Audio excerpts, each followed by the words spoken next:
So you would say that you are a perfectionist. Yeah. Yeah. Oh, definitely. If you're having fun in the pool and you're fine alone, don't invite friends in. Cleveland.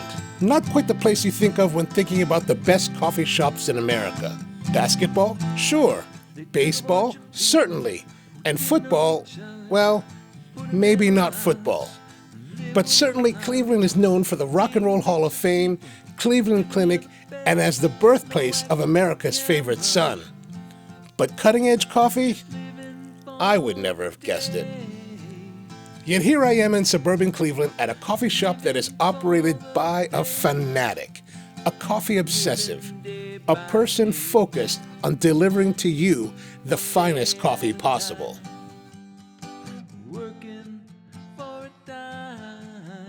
Hello. Have you guys been in before? Okay, so let me just tell you a little about us because we're really different than what most people are used to. I call it a routine that we do when we talk to everybody. We take that 2 or 3 minutes that they first come in and really talk to them about what we do. So everything that we do is focused around our micro lot coffees. We roast everything in-house. We're craft roasters. We don't have your typical beverages. So the beverage you're looking for, we don't need. What it shows is the passion for the craft. I want things to be perfect for people when they get it. We don't have cream and sugar, sweeteners and flavors and stuff like that. We want to talk it up and make sure that they understand, this is not your average coffee. Closest to that is going to be a latte, which is these 2 coffees here. It's a 50-50 blend. On its own, it's really sweet. It has a lot of nice fruitiness. It really has a nice contrast. We texture the milk so it has that creamy, foamy kind of texture to it. It has a very nice balance. It has to be perfect. It can't be mediocre, because if it's mediocre and it's their first time, they're going to wonder, well, what's this all about? And why is this so special? I don't see anything that's special. That's that special about it. So I think that's where my approach comes from, about being a perfectionist. That's why we don't have flavors, because it really does so well. Typical coffee tends to be bitter. It has a lot of burn. That's really kind of where we don't want to go with these. These are very light. They're grown at different altitudes, so higher altitudes. They have really nice inherent flavor profiles. It's got more like wine. I'll do that. Do you do almond milk? We have oat. Okay. Oat milk. For the most part, people understand it. They can see the passion as we're talking about it, especially if they're coming in for the very first time. They can really see what it is that we're trying to pursue. And it goes deeper than that. We explain to them about the growers, and we can point to the pictures and say, this is Andy's coffee from El Salvador. We found that to be inviting for people, very warming for people. It makes a nice connection with people. Plus, it's kind of oaty. There you go. Thank you. Welcome. Sure. Great day. Maybe once a month we get somebody who gets really ticked off and they leave. There's been a few instances where we've had people that had a meltdown because we don't have cream. I was in the middle of a coffee tasting and some lady first time came in. It was a Saturday, and one of my guys was working and he was telling about it, and she cut him right in his tracks. So, I want to talk to your manager. This was a Karen. She just bolted right over there, right in the middle of my presentation, demanded cream. I'm like, we don't have cream. There were customers in here, and she was getting obnoxious. And so I looked at my guy behind the counter. I go, give her milk.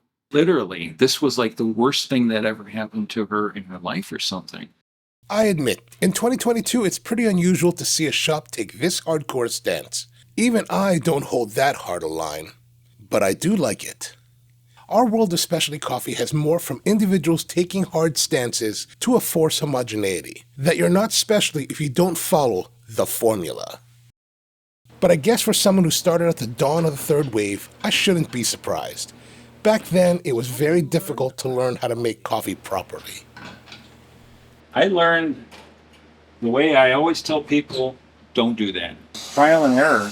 My very first shop I had was in 2004. I think that's when I met you virtually. There was a forum. Yeah, it was. There were a couple different forums that were on before the whole Facebook thing. When I opened my first shop, I didn't know what the hell I was doing. I did it for all the wrong reasons, because I thought it would be really cool, to have a coffee shop. Plus, I hated my job. I just wanted something different. This is really even before YouTube took off and a lot of these other things where there wasn't a lot of help stuff online. Most of it was just trial and error. Back then, consultants, there was probably only like maybe 3 or 4 consultants for this business. I didn't know any of them. But that was the approach that I probably should have taken, was to hire somebody that did. But I'm one of those people. It's like, hey, you only live once. Nothing ventured, nothing gained. It's only my retirement fund. It took me, I would say, probably a good 6 months to really perfect what I was doing. I didn't know how to texture milk. What does that mean? You know, what is it? I thought it was you just heated it, you know, and that's what the steam wand is for. And I just thought you just put it in there and you didn't do it. You just waited, you know. I didn't know about letting air in, getting the vortex and all of that stuff. I didn't know what the hell I was doing. And then from that point on, that's when I started to pay a little bit more attention to what I was doing, and I got a little bit more active in those forums. If I'm not mistaken, I did end up buying a book on coffee at the time.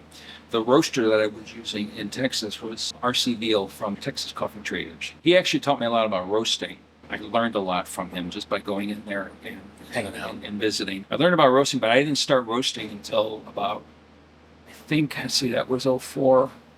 I think I got the roaster in 07. But right before that was the time that I met Dan Streetman. You know Dan? Yes. And then Mike McKim. And so I was using them for my coffee. Coffee Traders did great, but I wanted to go up a little bit. That's when I started working with Dan, and we did a couple cuppings, and that's when I started to really learn a little bit more about better quality coffees.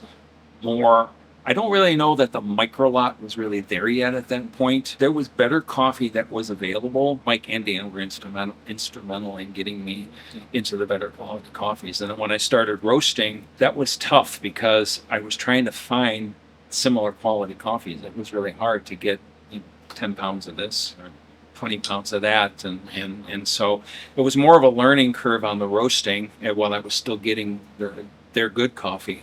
But I did find some really good coffees that were not as good as what Cuvée was offering at the time, but they were pretty close. And it was, I hate to use the word generic because I don't really like it, but it was more of a generic style coffee. Like it was just kind of regional per country. You know, it was like, we knew it was from Nicaragua, but we weren't really sure exactly if it was from Matagalpa or if it was from somewhere else in there. But it gave me the opportunity to get more insight on roasting, to start to really learn a little bit more about it. And before I really wasn't comfortable selling it to people yet. So I was just buying those small batches and working through it to try and get up to that point where I kind of knew what I was doing with roasting. So it was a road. I mean, it was a pretty long road. But everything has been kind of a stepping stone in learning something. You know, that's like when I started doing consulting, people would come and say, you know, I want to open a coffee shop. The first thing I would ask them is why, just like you're saying, why? And they were like, oh, well, I think it would be neat. It would be really cool to have a coffee shop. And so that we would start talking about everything that goes on behind the scenes, and then all of a sudden their attitude would change about it. You know, it's like it's a business. It's not something that's funny. Now, I learned the hard way because I thought it would be something cool to do. Luck had it that I fell in love with it and developed a really strong passion. It doesn't happen all the time, you know. Everything has been kind of a stepping stone up to where I'm at right now. And in October will be 18 years that I've been in the business. I still think I learn something all the time. I think there's always something that you can learn, you know, about what you're doing or what you shouldn't be doing. Oh, you have cold brew. Have you been it before? I have not, no. Okay. I'm gonna get a cold brew. Okay. Let me tell you a little bit about us. And there he goes again.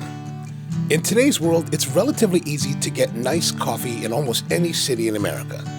Sourcing quality beans in 2022 is nowhere near as difficult as it was back in 2002 when I started. But when I look for places to visit for coffee, I'm looking for an experience.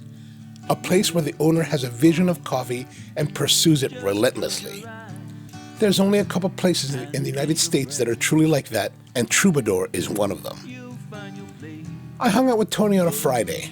Saturdays are his days off when his one and only barista works the bar. I wondered how it would be without the captain at the helm. I had an espresso and a biscotti. The espresso was rich, offering notes of cacao with thick body and a lingering finish. The house-made biscotti was thick and crumbly. I also had a thermic processed coffee from Costa Rica to take with me back on the road home. Nice. I don't say this about many coffee places, but this one is worth visiting Cleveland for. And that is Rare Coffee. With that, the example of the woman that had the meltdown, is that to say that someone could get milk in their coffee here? No. No.